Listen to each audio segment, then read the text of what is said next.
Of Health is on tour of the 3 northern regions to familiarize himself with works of agencies under his sector. Seth Kwame Boateng has been with him and is joining me now over the telephone. You're welcome to the program, Seth. Tell us more about this tour. Hello. Hello, Seth. I'm asking that you tell us what's happening today with the health minister.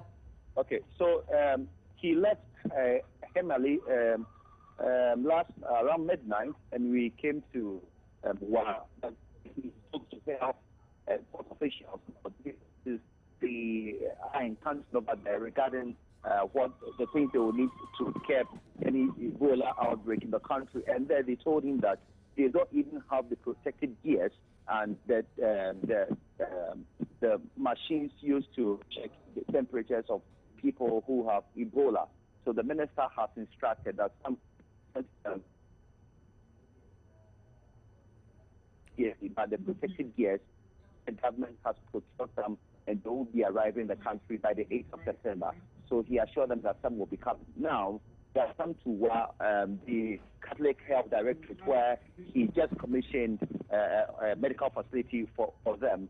And there he mentioned that government is ready to give support to all private and mission hospitals because government see them as part of their plans to extend services to all. So they have to support all of them. So they are going to be supporting them in whatever that they will need. So that's what is happening now at work. I see.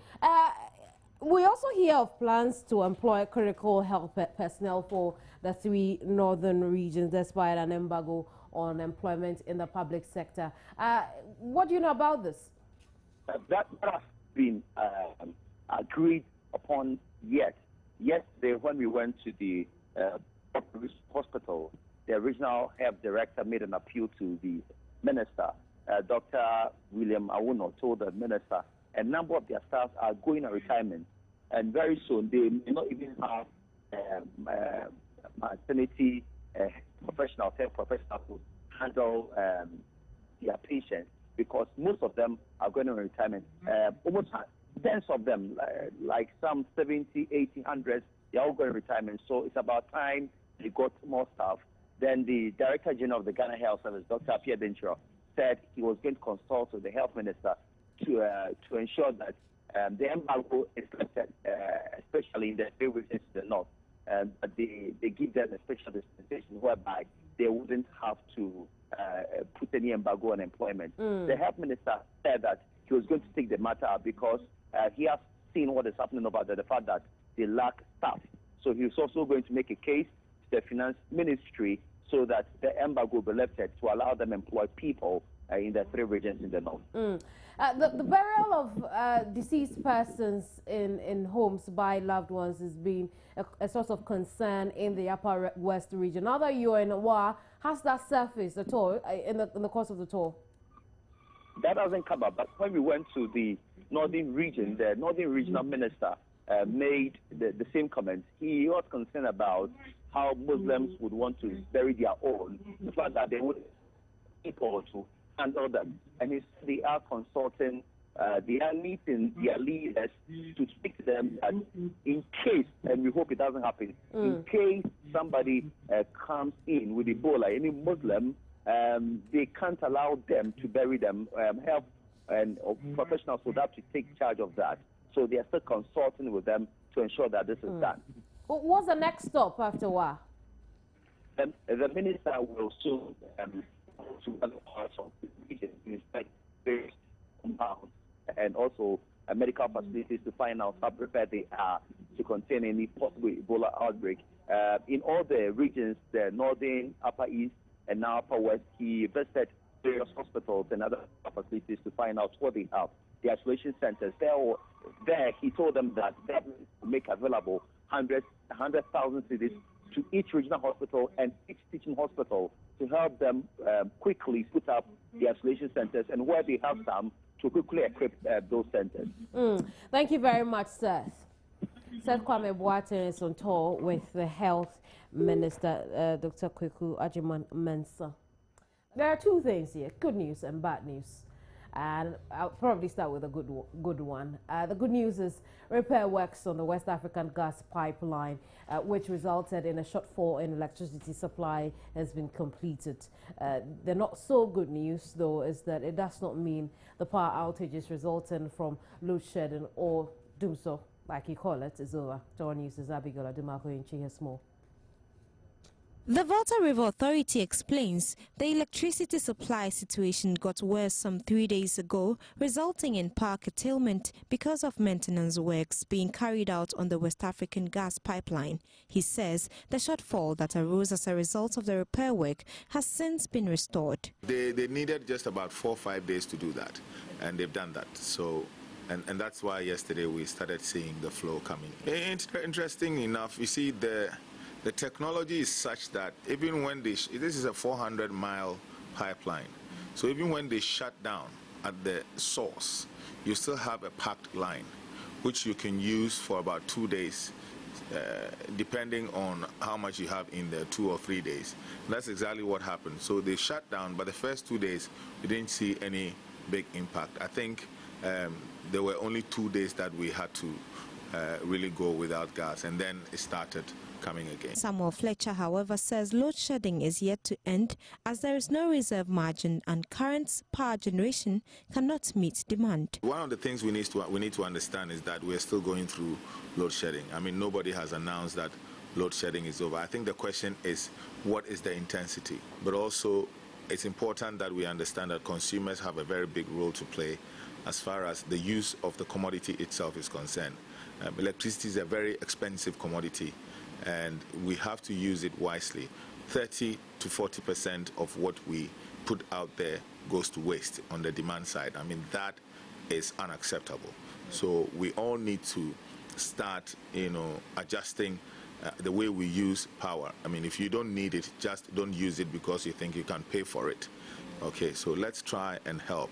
Let's think conservation. Though the delivery date for the much anticipated gas from the Jubilee field, which should become available for electricity generation, has once again been shifted, this time towards the end of the year, the VRA is expectant and optimistic it will come on stream soon to assuage the power challenges. Abigail Ademarco for Joy News. Next, I'll tell you what the regulatory body has been doing. The Public Utilities Regulatory Commission says though there's a shortfall in the electricity supply at the moment, it's not enough to warrant the publication of a load shedding timetable. Director of Public Relations, Nana Yajanto, however, concedes communicating the problem to consumers has been less than satisfactory. She also chastised the power providers for failing to adequately notify the public on the maintenance works on the gas pipeline. We are having a meeting on Friday to discuss the communication gap that is there and let them formulate a communication strategy to inform the public exactly what the situation is at the moment. They have come out to say a few things. Maybe we have to go further and do a consistent, sustainable education to the public. The schedule, you see, if the quantum is big, for instance, the last time we had this load shed, 485 megawatts at a particular point, that one you have to put a schedule to it. But this time, because we don't have a reserve margin, sometimes some plants will go off. Maybe there is not adequate gas coming from WACP. So suddenly you see some curtailment. But for now, the numbers that maybe are going on is not as high as maybe 485. At every particular point in time, have about some 50 to 30 megawatts in there that you have to shed. We should also look at the difference between an outage and load shedding. Or maybe there's a fault. If there's a fault on the system, that is different from a prolonged hours of maybe outage that is maybe 6 hours or 8 hours. So we should find a balance between the two. So right now what we are seeing, it can be both. We have to investigate to find out exactly that are these faults or is it some form of curtailment of power in the system.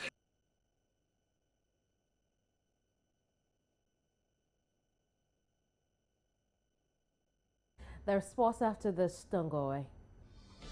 And sports will make a first stop at the Black Stars camp ahead of their qualifier in the AFCON 2015 games. And Ghana coach Chris Yapi has decided against playing a warm-up match ahead of their 2015 AFCON qualify against Uganda. The Black Stars were built to play a lower tier side as part of efforts to get the team into shape for Saturday's clash. But Appiah has ruled that out and wants to focus on preparing the team during the training session. Meanwhile, Kwesi Appiah is expecting his team to rediscover their shine when they meet Uganda and wants Ghanaians to forget what happened in Brazil.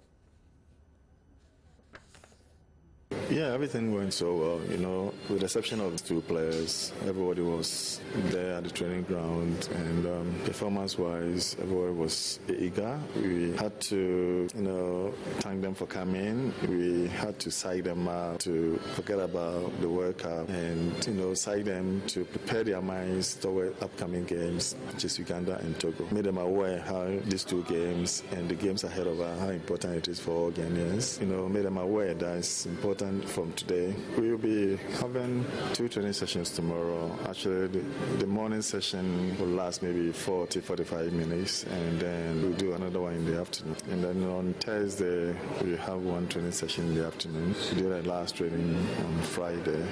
Let's find out what happened at the World Cup Commission of Inquiry. Benedict Owusu is here with me in the studio. Yes, today one of the travel agents, that's Bame Travel and Tours, he actually was not contracted to do the job. The other 3 that got the job, that's Africa Origin, Travel Matters and Kempon, had already appeared. But today Bame also came to testify. And according to him, he was the best man to have, you know, done the job.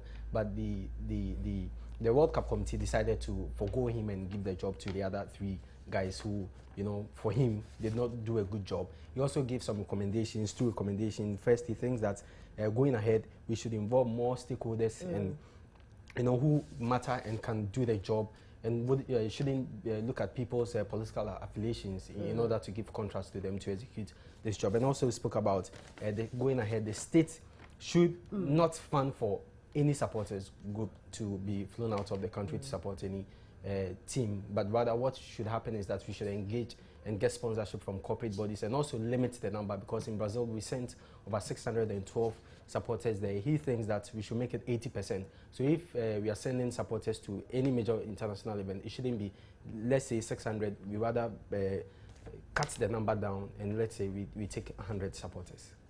I see. Is that a wrap-up on the travel agencies? What are we going to see next? Yes, that's a wrap-up of the travel agent. What's going to happen, God willing, next week Monday, the commission will not be sitting tomorrow. So next week Monday, what's going to happen is that we'll have the various heads of the 6 committees that were set up by the sports ministry to raise funds, the protocol and all that, that, you know, which compass the planning committee. They will come and appear before the committee. But the big one is that the Ghana Football Association will face the committee on September 15th. That will be after our game against Uganda and also Togo. I'm sure a lot of Ghanaians are looking forward to that. Yeah, definitely. And I'm sure you as well. You're looking forward to that. Thank you very much, Benedict. Benedict Owusu is with the sports team here at Joy News.